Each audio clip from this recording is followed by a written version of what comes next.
Well, thank you so much for talking to us, Sona Mohapatra, and welcome to India Television. Um, I have to start by asking you, Sona, you've put out a very, very powerful music video out there, for everyone to see on social media. You've put out three of them and, of 30 seconds each called Ek Din, which you have shot and directed yourself. Mhm. Talk to us about it and what was the reason behind this? Because, it sends out such a powerful message. Uh, it's great to be here and great to know that people are listening into what an artist has to say, and it doesn't have to necessarily have to be by talking or preaching or saying too much, because a picture tells 1,000 words, to use a cliche. But well, I was in Bangalore doing my first concert in many, many months, so it was exhilarating to start with. But it was tiring. I'd woken up early morning to take a flight out, and I got to know that I was the first independent artist to be put on the Times Square billboard, and for me Right, that was a high. And right. just when I was putting that out as a message of, I also saw that online something had happened, which was this whole porn racket or whatever, Yes. and while I was not tuned into mainstream media and I was not really tuning into the details, so the first thing I realized was somebody else has been arrested. The investigation is going on. Of course, there is this huge debate and discussion that's going to happen around it. But the first thing that I noticed is that it has given ammunition to a country and some people, I'm not saying everybody, to suddenly start trolling women and telling, oh, um, you are from Bollywood or you are from the entertainment industry, so I can take liberty of saying that all of you are like this, all of you are part of this kind of an industry. Sleaze. And I know we are on television show. I do not want Right. to put out the words that were put out there.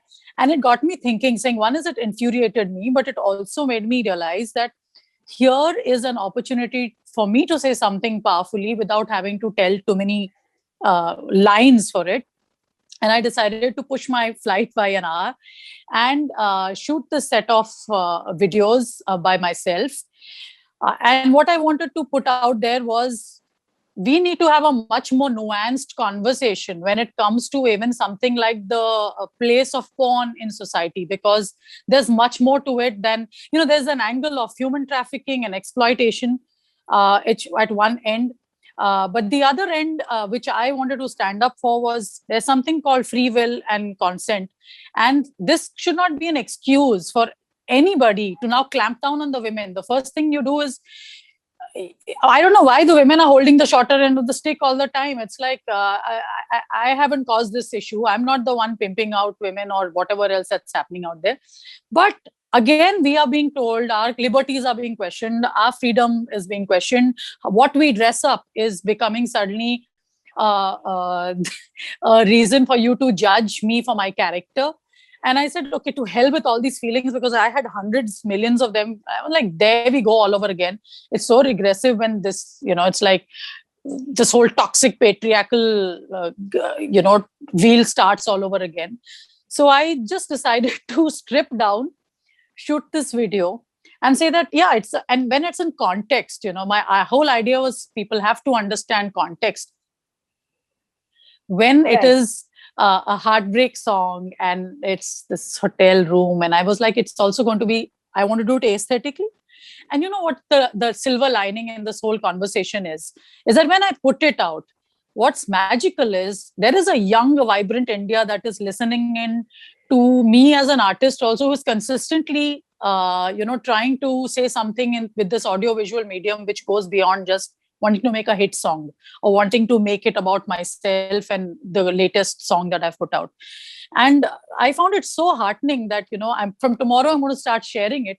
Other women Right. started telling me, unbreakable, unbeatable, you're not going to shame us for this, or my body is not a vessel for your shame, or, my body, my choice. And very, and I am very overwhelmed, at the end of the day, because all day I've been receiving messages, not only from women, from men, young men, because such a young Right. country.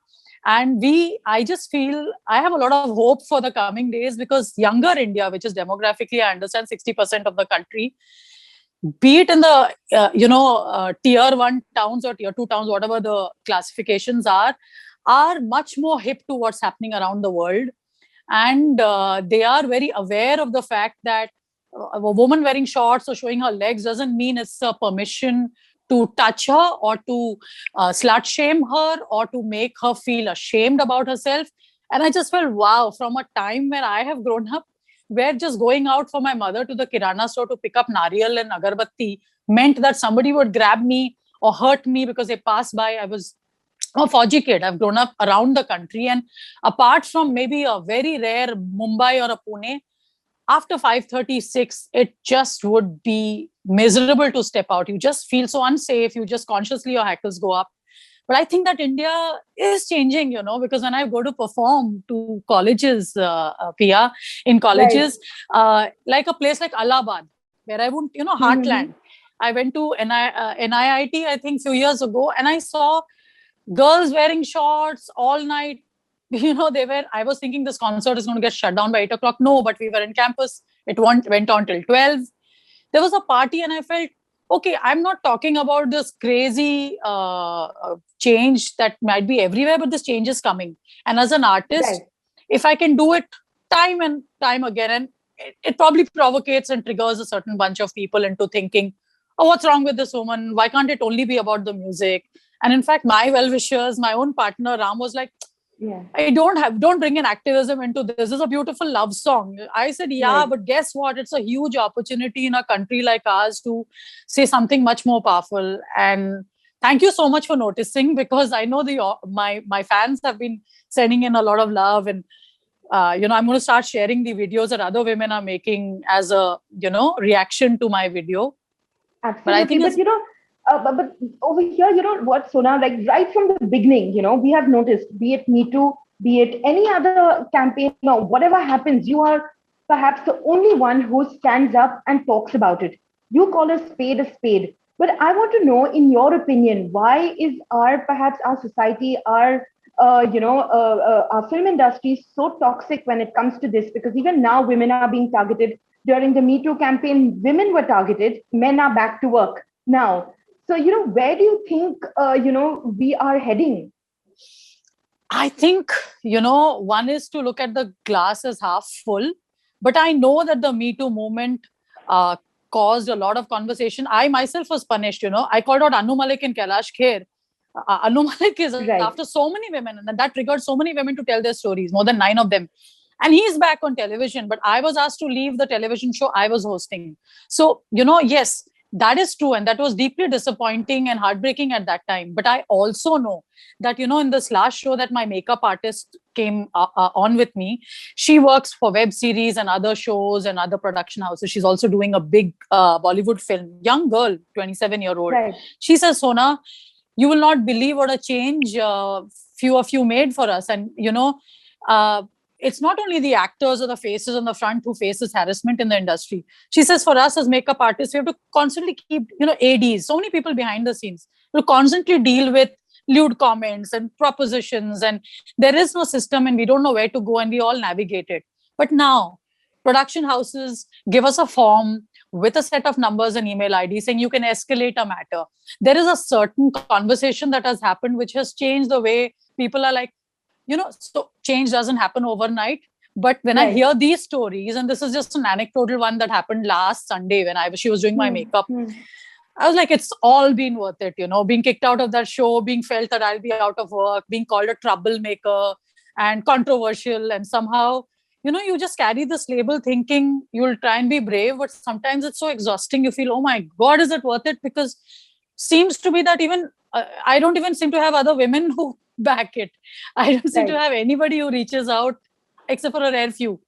So you sometimes do question yourself, and then you feel, okay, now this is my thing to do. I'm not going to let go of it. And my audience is rewarding me. I was one of the first artists to go back on stage to sing what I do best, So I think we are living in much better times. That the fact that we are having this conversation, that a big media outlet even noticed that, okay, this artist, it's not just about, is doing things and doing it consistently. I'm going to stand for it no matter how inconvenient it is, Yes. Yeah, and I'm high on coffee today because I'm on painkillers and coffee. So you've got to, deal with my Right. energy. Yes, absolutely. And it's so lovely to see you like this, very honestly, because, right, like I said earlier, very few people do come out and speak out. And, when it comes to, the adult film industry, which, is being probed into, like you rightly mentioned, there is something called consent. And there's a difference between that and being trolled for what women do, as a choice. What are your thoughts on that?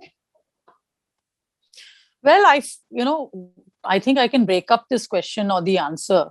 One Right, is to start with, it's a very, very delicate balance, and a very delicate topic to talk about the adult film industry, especially in a country like India, where immediately now the angle of human trafficking, it's a multi-billion-dollar industry. right. Women and children are exploited, and it's like the scariest, darkest underbelly of the world. And in the context of all of that, it feels like uh, it's not something I should comment on because it can always be misread. She's supporting the. Right. My thing is there is a nuanced debate to be had on this because when I travel to say an Amsterdam and I see a red light district which is legit, and where there is something called, there are safety norms in place, there is a backing of the, there is healthcare, there is a lot of things which make it feel that it's not something to be so eked out about, like it is in a country like India. It made me think, because I was there last year just before the pandemic hit for the showing of my docu film there at the Rotterdam Festival.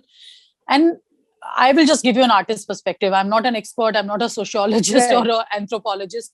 Yes. I just felt that there is something to it is for us to acknowledge that certain energies, especially in men, which is so testosterone and the sexuality that resides there in that hormone there, acts out in many different ways, and it needs a vent or it needs an outlet. And over centuries, I think societies had a place for it to be legit, where you could go and get your rocks off, so to say. I don't know if that's a valid thing to say on Right. television, but I'll just say it out there. And in a sense, it kept, we had the concept of salons and kothas, and, till it became exploitative or strangely shameful with this whole Gandhian morality that came in. There was a concept where men could go to a place and, even learn how to, even handle this energy or be with women.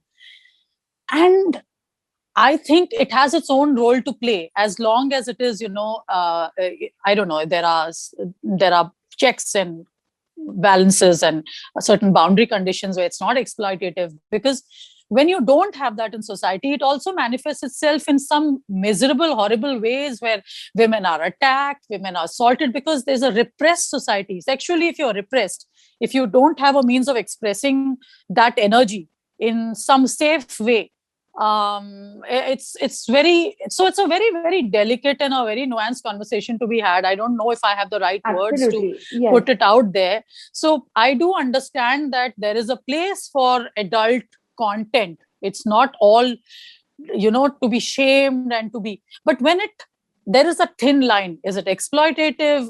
Is it involving human trafficking? Are underage people playing a, so all of that needs to come into play when you have a conversation about the adult film industry to start with, because there are societies in the West that are obviously dealing with this in a very different way. And here, I'm not tuned into the headlines every day, thankfully, because I have to make music and remain creative. Otherwise, it just messes with my head. But I do know that we also have a lot of Right. double standards. And those double standards include the immediately any conversation that happens around the sleazy side or whatever, everything becomes sleazy. Women get slut shamed. And suddenly, I need to worry about, oh my God, are my legs showing? Should I, and this includes even women. I'm not saying it's only the men. Men and women Right. both are happy to judge women. Women are the targets when it comes down to this. So I just think, I hope whatever debate is happening out there in the public domains brings in people from different perspectives, and it's an opportunity to air our so-called dark underbelly and see the various sides to it. Definitely right now, I single-mindedly feel very chuffed that those little videos that I made, just, like as Right.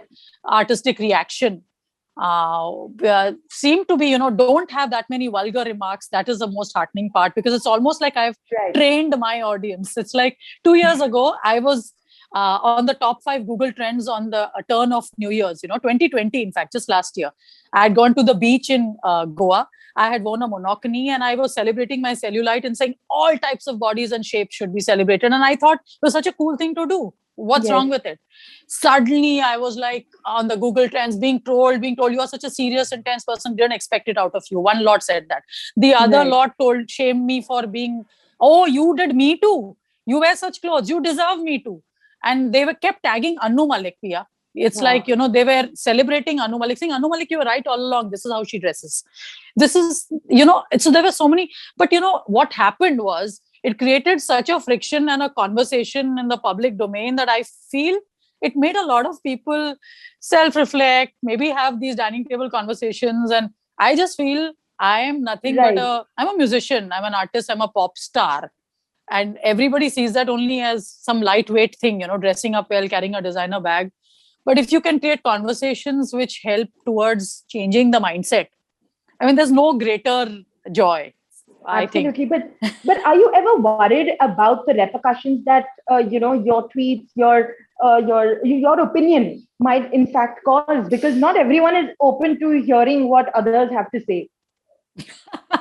I've learned it the hard way. I've spent some terrifying days in police stations. I have received some horrible threats, death threats included, gang rape threats, acid attack threats. And I'm traveling like 20 days a month in a normal time, with my band for gigs around the country, to the north, heartland. So I would be a liar if I said, no, I'm born this way and I'm very fearless. No, I mean, I go through terrifying days and I know that it puts my family under a lot of strain. And my partner, who is like this amazing guy who, celebrates me for what I am.